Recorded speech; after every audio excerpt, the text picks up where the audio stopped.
कराया, बल्कि वे लोग खुद ही वहां से चले गए, परेशान होकर के चले गए। क्यों परेशान हो गए? क्योंकि कोई भी जो कहीं भी कोई ऑपरेशन करेगा तो देखेगा ना कि मुझे क्या फायदा है, नेट फायदा देखेगा ना अपना, कि मुझे लाभ क्या हो रहा है।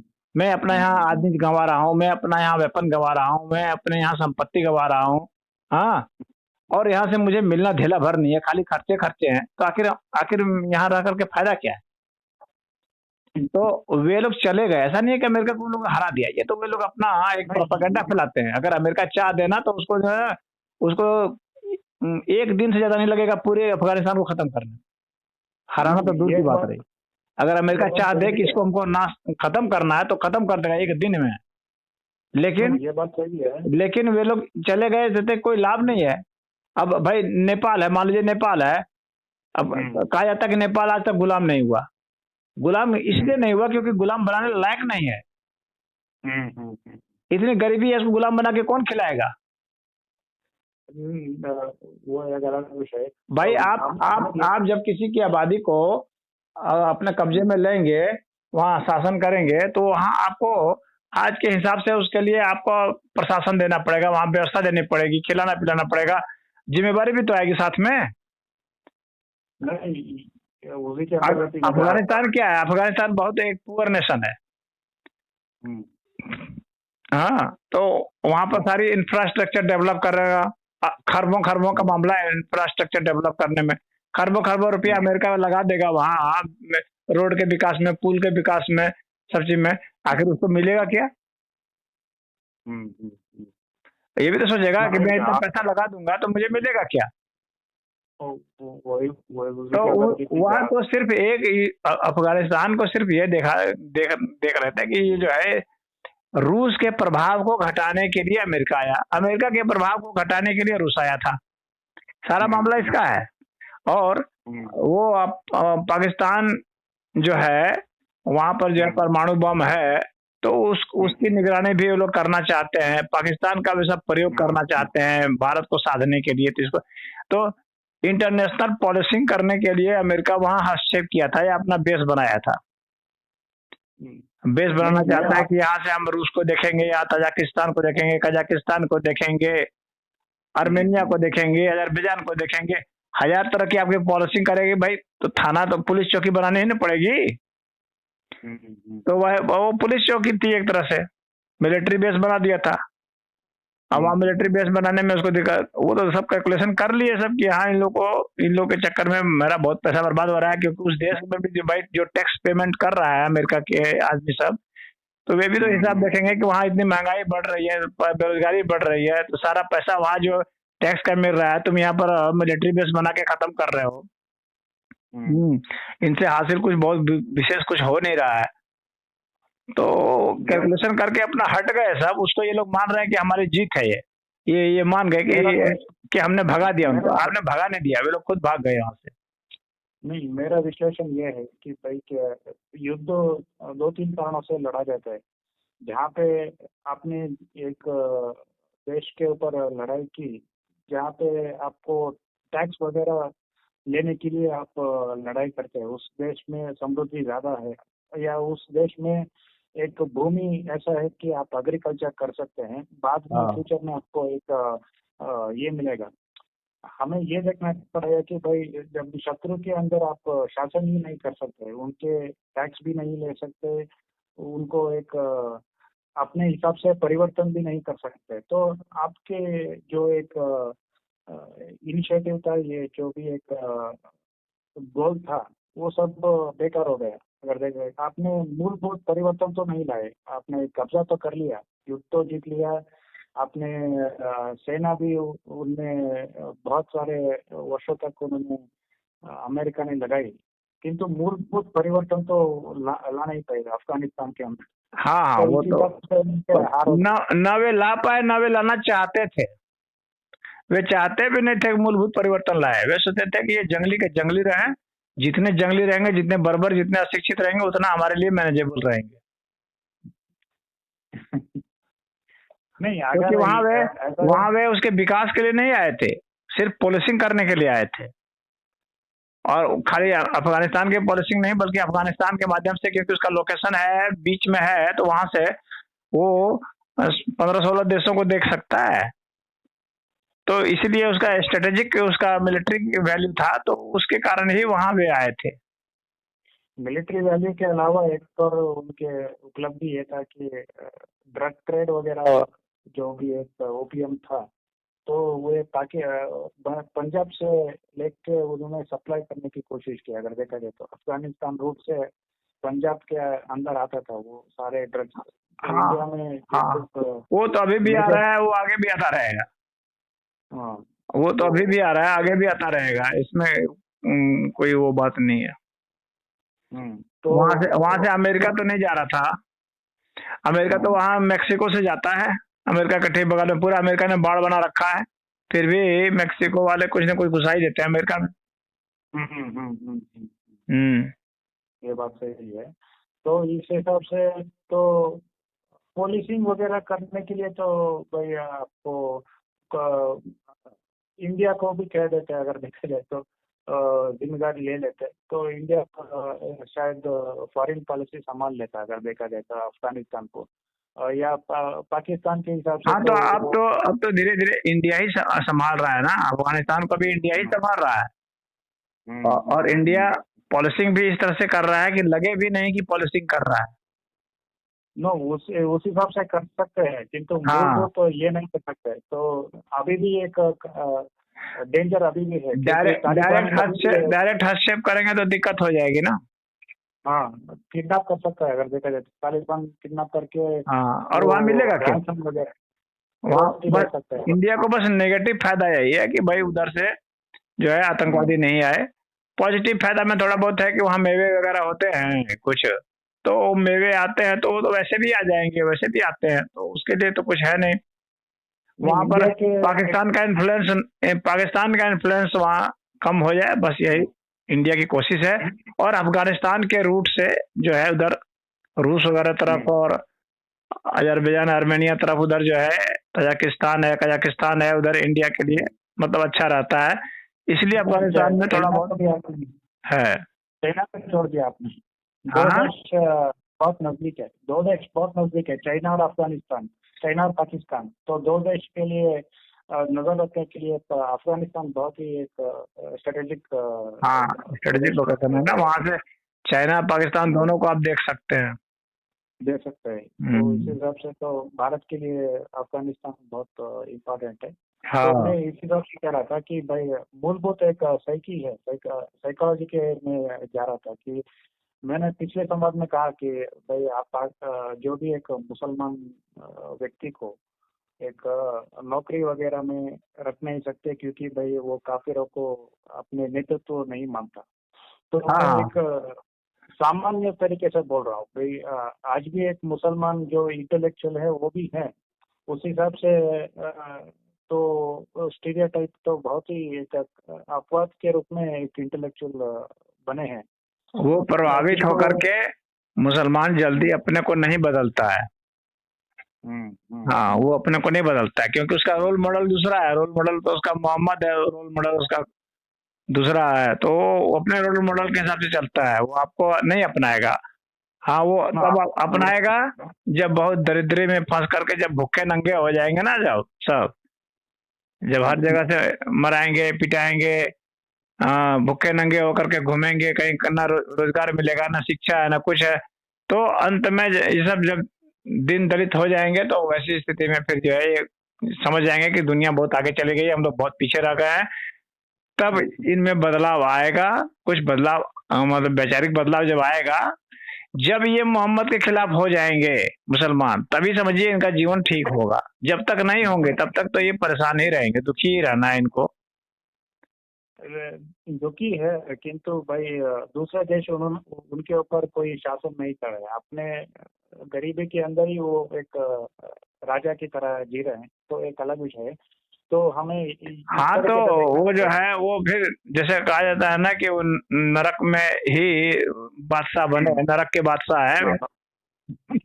हाँ हाँ, तो वो तो है, वो बात तो सही है, नरक के बादशाह है, तो वहां पर वो रहेंगे ही। लेकिन जब जो आप तो जो समझदार है, देखिए जैसे बिन बिन सलमान जो है, जो सुल्तान है, हाँ, सऊदी अरब का। वो समझदार है, वो समझ रहा है कि आगे आने वाले समय में 50 वर्ष में क्या होगा। अब भाई ये लोग तो गरीबी झेले हैं अफगानिस्तान वाले, लेकिन जो अरब वाले हैं वे तो अमीरी में जिए हैं ना। तो जो भी अमीरी में जिए हैं, चाहे अरब है, चाहे इराक है, कुवैत है, हाँ, तो ये लोग आने वाले समय में सोचेंगे कि हम लोग का लाइफ स्टाइल जो है गड़बड़ ना हो जाए। तो वे जैसे यूएई ने परिवर्तन किया उस तरह से ये भी परिवर्तन करेंगे और भी परिवर्तन करेंगे। भाई टूरिस्ट स्पॉट बनाना है अगर आपको अपने देश को, तो आपको अपने ये सब जो है वो जो कट्टरपंथी छोड़नी पड़ेगी, आपको ढर्रे वाली चीज छोड़नी पड़ेगी, आपको अपने नियम में बदलाव करने पड़ेंगे, जिससे कि बाहर से आने वाले टूरिस्टों को भी सहूलियत हो।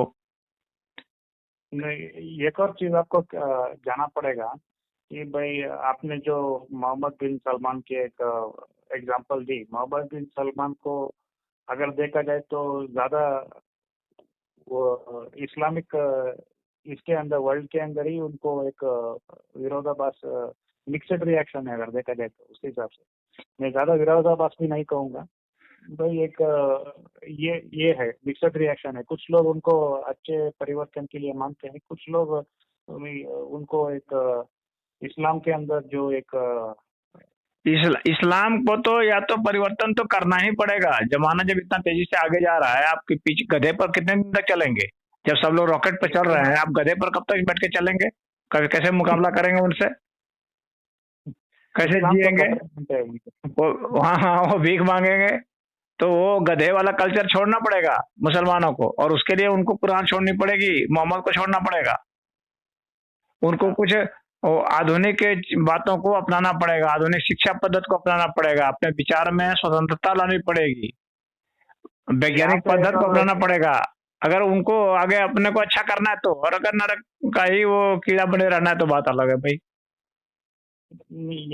ये बात सही है कि कुछ एक ऐसे मैं उदाहरण दूंगा जिनके आप विरोध करेंगे तो बहुत लंबी लड़ाई लड़ने पड़ेगी। जैसे सिखों के साथ आपके दुश्मनी हो जाए तो एक लंबी लड़ाई आपको लड़ना पड़ेगा, उनके साथ संघर्ष लड़ना। नहीं तो सिखों ऐसा नहीं है, सिखों का जो धर्म ग्रंथ है ना, तो उसमें ऐसा कहीं मनाही नहीं है कि आप वैज्ञानिक बातों को नहीं माने, तर्क वाली बातों को नहीं माने, ऐसी कोई मनाही नहीं है सिखों को। नहीं, मैं उनको धर्म विरोधी नहीं कह रहा हूँ, मैं एक नहीं तो वो जो है ना, उनको इस्लाम की तुलना पर नहीं कर सकते। हालांकि कुछ चीजें उसमें है, तो भाई वो भी कृपाण है, वो कटार रख रहे हैं, केस रख रहे हैं, ये सब जो रख रहे हैं, तो उसमें जो बहुत कट्टर है वे रख रहे हैं, उसका अनुपालन कर रहे हैं। लेकिन फिर भी उनमें जो भी कट्टर हैं, तो उनको ये नहीं बताया गया कि तुम पढ़ोगे नहीं, तुम वैज्ञानिक शिक्षा नहीं लोगे, ये ऐसा इस तरह की बातें नहीं है उनमें। तो इसीलिए देखिए वो एडवांस सोसाइटी में एडजस्ट कर रहे हैं सिख साहब।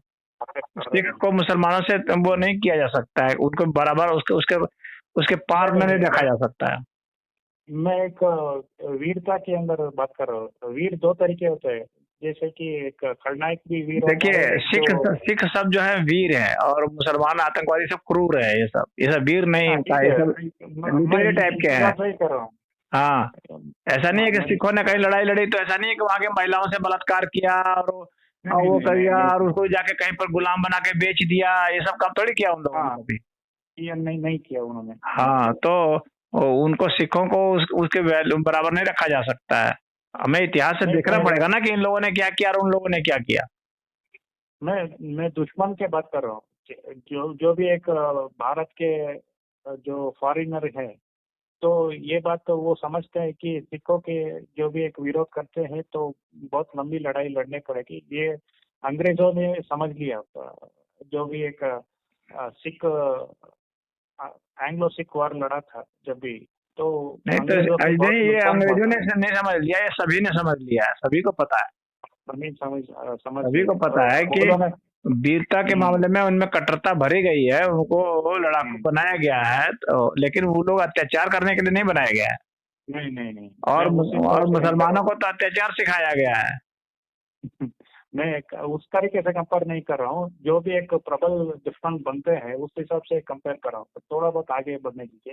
इस हिसाब से एक गुरका भी है, गुरका भी एक बहुत बड़ी एक हाँ आपने दुश्मनी ले लिया तो भाई आपकी नुकसान हो सकती है।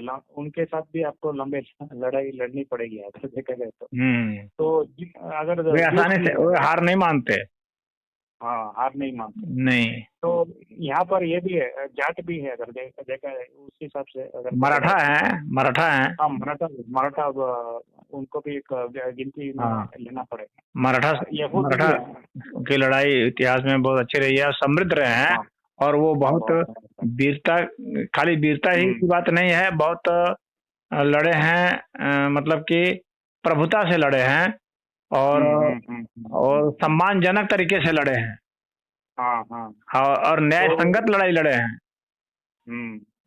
तो इसलिए तो मराठों का बहुत सम्मान है। सम्मान भी है उनका। उनके साथ आपको शत्रुता बहुत लंबी लड़ाई के लिए आपको तैयार रहना पड़ेगा उस हिसाब से देखा जाए। तो उसी के श्रेणी में हम यहूदियों को भी डालना पड़ेगा उस हिसाब से देखा जाए तो यहूदी भी आज के समय में यहूदियों के साथ मामला कोई दूसरा है। यहूदियों का मामला मैं ऐसा समझता हूँ ना कि लड़ाई उनके लिए मजबूरी है। मतलब अगर वो लड़ना छोड़ देंगे तो वो खत्म हो जाएंगे। हाँ, तो उनका अस्तित्व ही समाप्त हो जाएगा।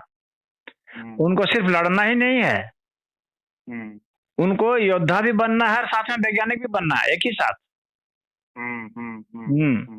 क्योंकि वो बेहतर लड़ाई खाली ताकत से नहीं लड़के जीत सकते, क्योंकि जो लड़ने वाले लोग हैं उनकी संख्या बहुत है जो उनके खिलाफ हैं।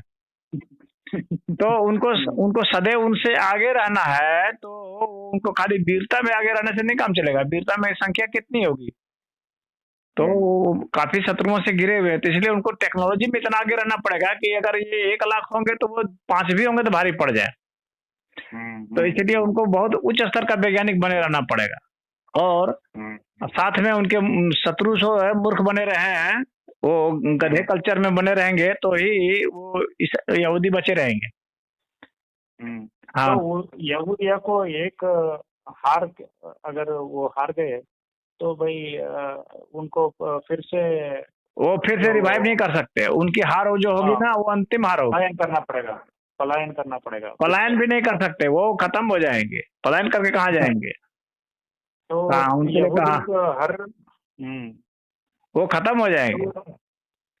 हमारे देश में एब्जॉर्ब हो जाएंगे, यहूदियों में एब्जॉर्ब हो जाएंगे। अगर भाग गए ना तो जो यहूदी सब है वो ईसाइयों में खप जाएंगे।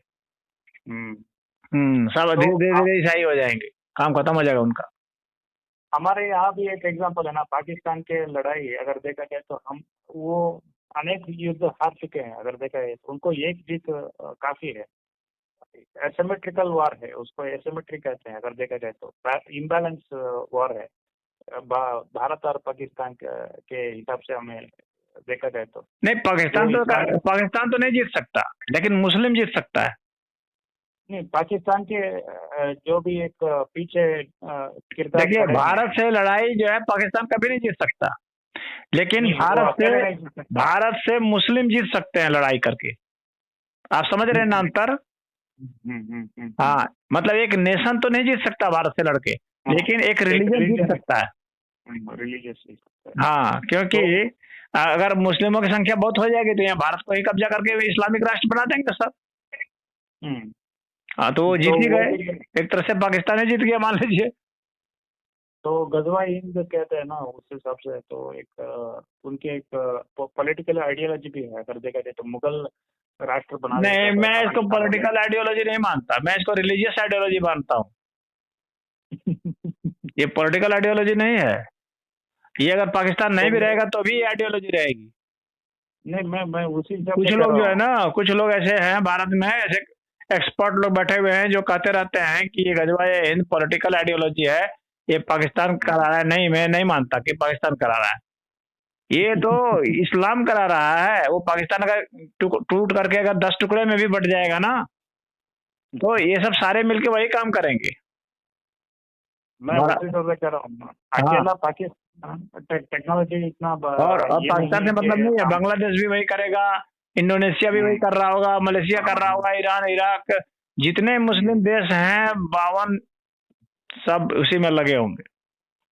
मैं उस हिसाब से कर रहा हूँ, उनके ताकत नहीं है, किंतु अगर चीन खड़ा है तो बहुत बड़ी एक उपलब्धि है उनके हिसाब से देखा जाए तो, क्योंकि चीन तो इंडिया के खिलाफ है ना, तो उनके पीछे बहुत सारे ऐसे किरदार हैं जो उस लड़ाई नहीं, की चीन फंडिंग इंडिया कर। के खिलाफ नहीं है, चीन तो सबके खिलाफ है, हम्म चीन सबके खिलाफ है, खाली इंडिया के खिलाफ नहीं है वो।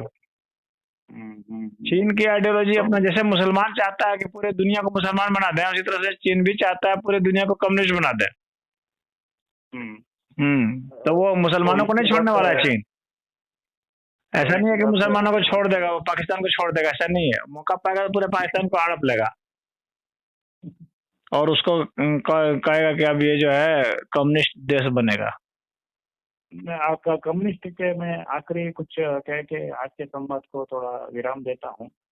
कम्युनिस्टों की बहुत सारी बुराई हमने देखी हुई है। अगर देखा जाए तो कम्युनिस्टों ने एक चीज मेरे हिसाब से अच्छे जो भी करने की कोशिश की, उन्होंने जो पुराने जो एक राजा महाराजा की शासन चलते थे, प्रिवी पर्स करके उनको एक ये मिलता था, उसको खत्म करने की उन्होंने कोशिश की है। वरना तो भाई डेमोक्रेसी यहाँ पे चलना बहुत ही मुश्किल था इंडिया के इस संदर्भ में। अगर देखा जाए तो सभी एक प्रिंसली स्टेट वाले अगर अपने अपने हिसाब से हस्तक्षेप करते ये डेमोक्रेसी के अंदर, तो बहुत बड़ी एक समस्या खड़ी होती। तो उन्होंने कम्युनिस्टों ने बहुत एक इस हिसाब से अपनी भूमिका निभाई। तो एक और भूमिका ये भी है कि उन्होंने एक ह्यूमन राइट्स के अंदर बहुत काम किया, लेबर लॉस वगैरह लाने के लिए उन्होंने एक ये भी कोशिश की। अगर देखा जाए तो पहले तो उतना नहीं, एक जो भी एक गरीब परिवार था उनको फैक्ट्री के अंदर उतना ये नहीं मिलता था। लेबर लॉ में तो उनकी भूमिका सकारात्मक रही है, इसमें कोई दो राय नहीं। समर्थन करेंगे लेबर लॉ में तो रही है, लेकिन ह्यूमन राइट में नहीं रही है। ह्यूमन राइट की बात मत कीजिए, ह्यूमन राइट का वायलेशन कम्युनिस्टों ने बहुत ज्यादा किया है। हाँ बहुत किया है। हाँ, बहुत लाखों लोगों को मरवाया है उन लोगों ने, तो ह्यूमन राइट का वायलेशन तो सबसे ज्यादा किया है, आज भी कर रहे हैं सब। हाँ, लेकिन जहाँ तक लेबर लॉ की बात है तो लेबर लॉ में उनकी भूमिका वास्तव में अच्छी रही है, सराहनीय रही है। उन मजदूरों के लिए उन लोगों ने लड़ाइयाँ जरूर लड़ी है, उनके कल्याण। क्योंकि टाइम का सैलरी नहीं मिलता था ना उस समय पे। फैक्ट्री के अंदर जो भी एक लेबर थे उनको टाइम के हिसाब से सैलरी नहीं मिलता था।